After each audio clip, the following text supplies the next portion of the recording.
concerne relatif tout simplement au cas du Burundi et de l'Afrique du Sud. Nous invitons vraiment les uns et les autres à se conformer à cela. Et éventuellement, s'il y a d'autres questions, après la conférence, il y a des questions ponctuelles qui sont liées à l'actualité sénégalaise.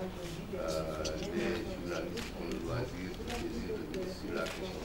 Mais essentiellement, c'est axé sur donc, les termes de communiquer. Monsieur le ministre, je vous laisse la parole. Le ministre fera des propos préliminaires par rapport à cela. Et après les propos. S'il vous plaît, madame. Madame. S'il vous plaît, madame. Donc, des propos préliminaires, le ministre va vous livrer ses propos préliminaires par rapport à la question. Et après, on va passer aux questions. Je vous remercie de votre aimable attention. Mesdames et messieurs, nous vous remercions d'avoir bien voulu répondre à notre invitation. Nous venons d'enjamber le XXe siècle qui a enregistré de gigantesques progrès économiques, scientifiques, technologiques et techniques, mais qui en même temps a produit des idéologies extrémistes et funestes, 2 guerres mondiales effroyables, des conflits régionaux dévastateurs et 3 génocides qui heurtent encore nos mémoires collectives. La création de la Cour pénale internationale le 17 juillet 1998 annonçait une nouvelle espérance pour l'humanité éprise de justice et de paix. Elle est la première juridiction pénale internationale permanente chargée de juger les plus hauts responsables des crimes les plus graves qui froissent la conscience universelle, à savoir le génocide, les crimes de guerre, les crimes contre l'humanité et les crimes d'agression. Elle marque une étape importante dans la lutte contre l'impunité et elle s'inscrit dans le sillage historique des tribunaux de Nuremberg et de Tokyo, mais également des tribunaux pénaux internationaux ad hoc sur l'ex-Yougoslavie et sur le Rwanda. L'Afrique a massivement adhéré au statut de Rome en participant activement à la conférence diplomatique tenue en Italie en 1998 et qui a porté sur les fonds baptismaux cette juridiction internationale qui a suscité beaucoup d'espoir pour les victimes des crimes de masse et d'atrocités et pour tous ceux qui s'investissent pour une justice répondant aux exigences d'impartialité, d'équité et d'indépendance.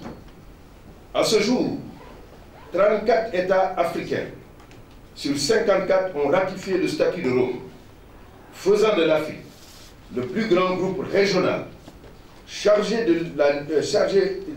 l'Afrique le plus grand groupe régional engagé dans la lutte universelle contre le fléau de l'impunité qui constitue une sérieuse menace pour la paix, la stabilité et la sécurité de nos sociétés. Il était couramment admis que l'impunité était une cause principale, sinon une source première de la quasi-totalité des crises et conflits qui occasionnent des violations massives des droits de l'homme avec son cortège de milliers de réfugiés. La critique formulée contre la CPI est qu'elle est contre l'Afrique et que celles des ressortissants africains sont poursuivis et jugés devant cette juridiction considérée comme sélective et discriminatoire. Il faut préciser que les faits sont têtus. S'il est vrai que ce sont des ressortissants africains qui sont actuellement jugés à la Cour, mais il faut aussi rappeler que ce sont les États africains qui ont saisi la Cour en évoquant l'article 17 du statut. Nous sommes aujourd'hui à un tournant de la justice pénale internationale avec l'annonce faite par l'Afrique du Sud et le Burundi de leur retrait du statut de Rome. nous nous prononçons en notre qualité de président élu de l'Assemblée des États partis au statut de Rome de la Cour pénale internationale. Le président Macky Sall a rappelé au sommet de l'Union africaine qui s'est tenu à Kigali la position du Sénégal sur la Cour pénale internationale. Nous l'endossons. Nous regrettons ces retraits, mais il faut reconnaître qu'ils constituent un acte de souveraineté conforme aux conditions d'adhésion et de restrait au statut de Rome. Ils sont conformes également à la Convention de Vienne sur les droits des traités de 1969. Chacun de ces pays, le Burundi et l'Afrique du Sud, a eu à jouer un rôle important dans la création de la Cour pénale internationale, notamment l'Afrique du Sud, qui a vaincu l'apartheid et qui a une longue tradition de lutte contre l'injustice et l'impunité. Bien évidemment, on ne peut pas balayer d'un revers de main les appréhensions, les critiques, voire les récriminations des pays africains. Il faut les examiner avec sérieux et les corriger au besoin.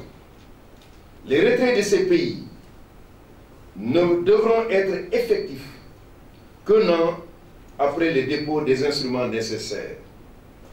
Il nous paraît important que des initiatives fortes soient engagées, aussi bien par les États africains que par la communauté internationale, pour trouver une issue heureuse à cette situation.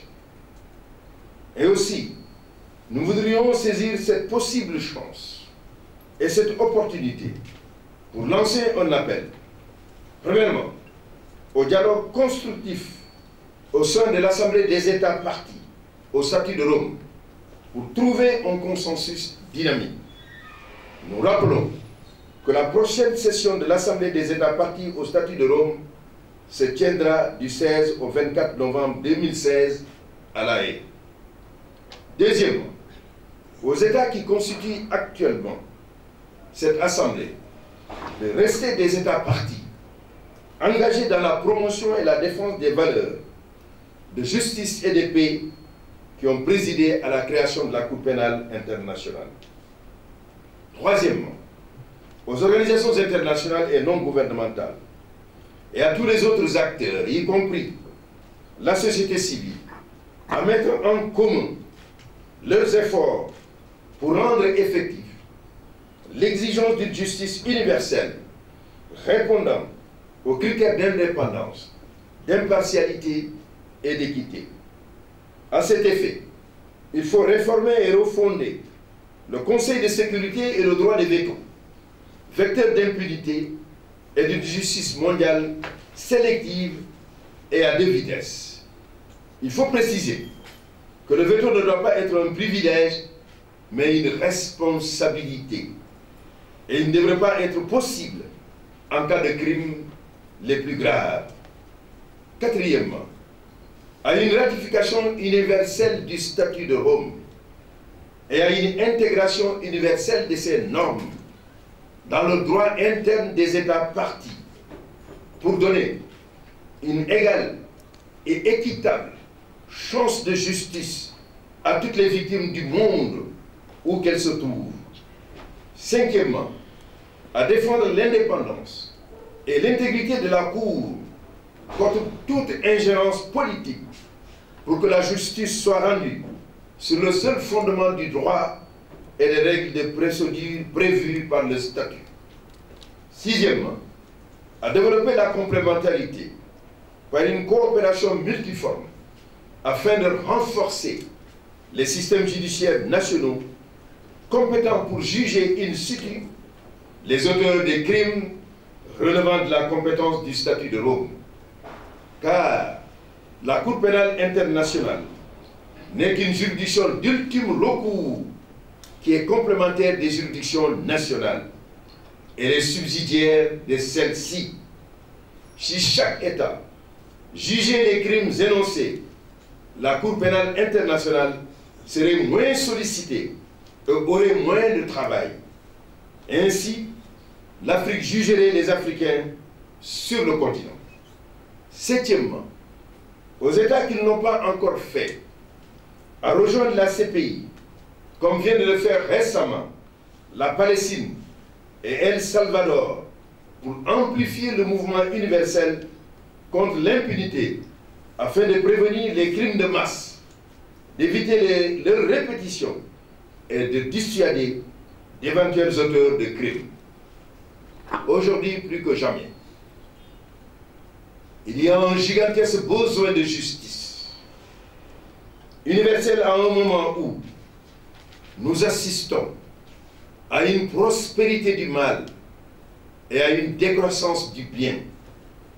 Ces tragédies qui se déroulent devant nous, sous nos yeux, exigent que l'humanité apporte une réponse sans équivoque, qui préserve la dignité de chaque être humain, ainsi que la paix et la sécurité internationale.